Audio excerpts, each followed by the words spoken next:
Bonjour à tous, bienvenue sur mon portefeuille PEA. Donc nous sommes dans l'épisode 12, j'espère que vous avez passé de bonnes fêtes de Noël. On va aller tout de suite sur mon PEA. Donc là, voilà, donc alors le point sur mon PEA. Donc cette semaine, j'ai vendu donc mes 20 actions EDF, comme je vous ai dit, on en avait discuté à 12,06. Alors l'action est remontée ensuite à 12,40 dans ces eaux-là. Bon, j'avais déjà fait une plus-value de 40%, donc il y a un moment, il faut aussi savoir prendre ses gains. Comme je vous ai expliqué par rapport aux dividendes, c'est pas forcément très très intéressant. Donc voilà, donc j'ai revendu et c'est pas plus mal, ça m'a permis d'avoir du liquide.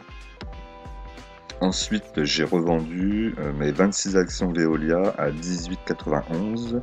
Donc là, par contre, je suis un petit peu plus mitigé dessus, puisque j'ai fait une erreur concernant le dividende. Donc comme on peut le voir ici, vous aviez mon tableau avec Veolia.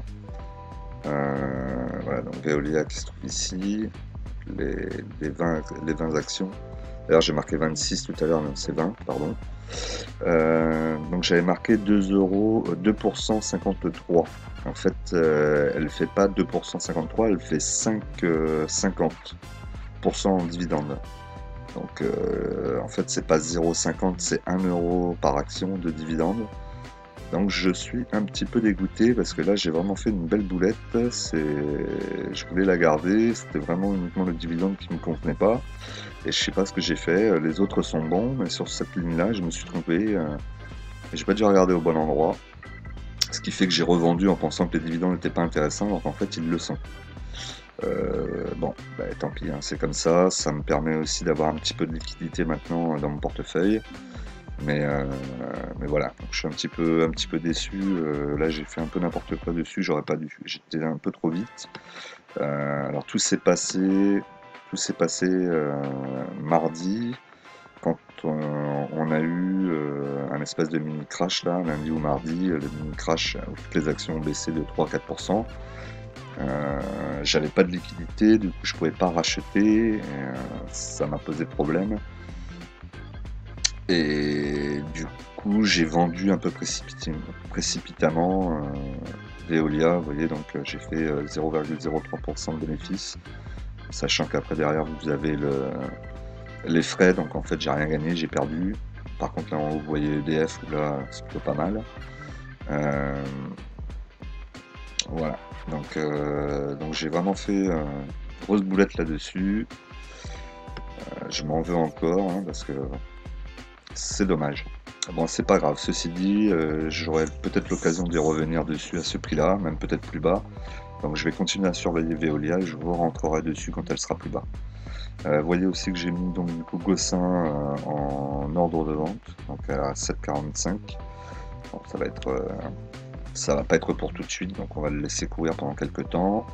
Mon portefeuille continue de monter un petit peu, hein, vous allez voir, on va regarder tout à l'heure la plus-value. Qu'est-ce que je voulais vous dire d'autre? Donc Orange, vous voyez les 20 actions. Donc là mon PRU est redescendu puisque j'avais un PRU à 9,75. Donc là je suis à 9,68, ce qui est plutôt pas mal. Voilà, maintenant je vais attendre que ça redescende encore pour revenir sur cette action.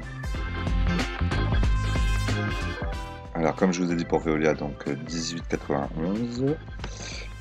Donc ensuite à l'achat, les 12 actions Orange à 9,57, donc 10 centimes de moins que ce que j'avais acheté la première fois. Et ensuite donc la plus-value de mon portefeuille qui est de 15,81%, soit 1343,51 €. Voilà, donc le portefeuille a augmenté encore un peu par rapport à la semaine dernière, malgré la vente de Veolia. Après, si vous regardez Veolia et EDF, actuellement, le cours est bien plus élevé. Si je regarde ce que j'ai fait, la vente pour essayer de racheter du Orange moins cher, ce que j'ai pas pu réussir à faire au final, plus les autres actions que je pensais qu'elles descendent qui ne sont pas descendues. Bon, au final, c'est un petit peu dommage. J'ai pas bien géré cette situation. Mais bon, c'est pas grave, c'est comme ça qu'on apprend aussi. C'est pas catastrophique non plus, j'ai pas tout perdu. Mon portefeuille se porte toujours bien. Voilà, et c'est pour ça que je veux vous alerter là-dessus. C'est important de bien regarder. Regarder ce que je fais, c'est une chose. Il faut que vous regardez vous de votre côté, puisque je peux aussi me tromper, je reste un être humain. Voilà. Alors, on va passer aux questions-réponses. Donc, pour cette rubrique, j'ai sélectionné Ludovic qui m'a envoyé un message. Donc, voilà, on va le regarder ensemble. Alors bonjour, merci pour votre vidéo, j'aime beaucoup votre franchise car en effet, on fait toujours des erreurs lorsqu'on commence à investir. Et comme vous, j'ai réalisé à peu près les mêmes. Pardon. Ensuite, je peux vous assurer qu'avec le temps, on finit par s'améliorer. Cela dit, contrairement à vous, je ne fais aucune analyse graphique. Alors je fais une analyse graphique, si on peut appeler ça une analyse graphique, je vais plutôt chercher les points les plus bas quand je veux acheter pour essayer d'avoir la meilleure rentabilité sur l'action.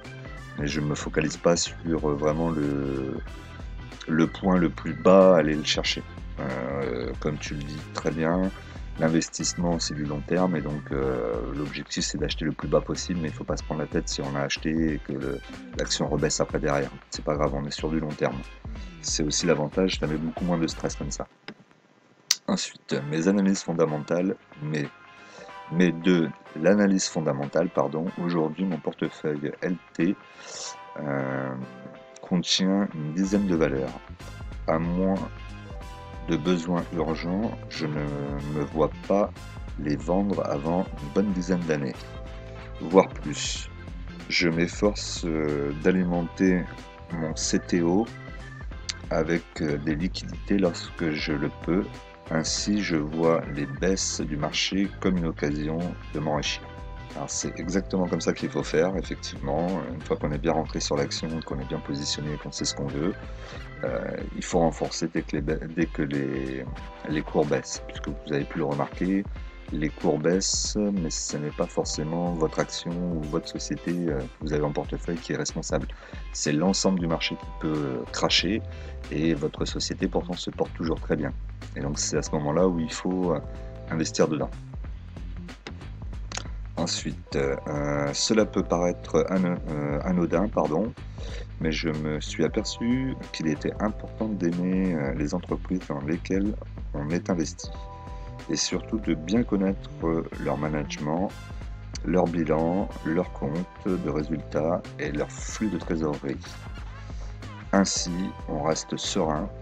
Bon courage pour vos investissements. Alors, sur cette partie-là, je suis d'accord, oui et non. Alors, oui, parce qu'effectivement, il faut aimer l'entreprise pour investir dedans, il faut bien la connaître, effectivement, connaître les bilans. Ensuite, on est sur de l'investissement long terme, donc le bilan peut changer si vous êtes sur 10 ans, l'entreprise peut changer du tout au tout au bout de 5 ans. Donc, le bilan, il faut le regarder régulièrement, effectivement. Par contre, aimer l'entreprise, c'est plus ça qui me pose problème. Parce que si on aime l'entreprise, en fait, on peut se retrouver très rapidement bloqué. Parce que justement, on a trop d'attachement à cette société et on n'arrive plus à la vendre. Je m'en rends compte là, puisque ça fait 6 mois que je suis dans le marché. Et je me rends compte qu'effectivement, il y a des entreprises, j'ai un peu de mal à les lâcher. Alors, par exemple, Neoen, je me suis un peu attaché à cette société. Et je n'arrive pas à la vendre. Alors c'est pas plus mal puisqu'actuellement elle monte, mais vu qu'on est dans une bulle, il va forcément y avoir un moment où ça va retomber. Et là par contre, si je ne réagis pas rapidement, je risque de me retrouver avec des pertes. Donc aimer l'entreprise, le mot est peut-être un peu fort, mais je comprends ce que tu veux dire. Voilà, donc je voulais te remercier pour ce message, je vous remercie tous pour les messages que vous me laissez. Actuellement, on a dépassé les 100 abonnés sur la chaîne, donc je suis très content. J'espère que ça va continuer. Voilà. À très vite, passez de bonnes fêtes de fin d'année.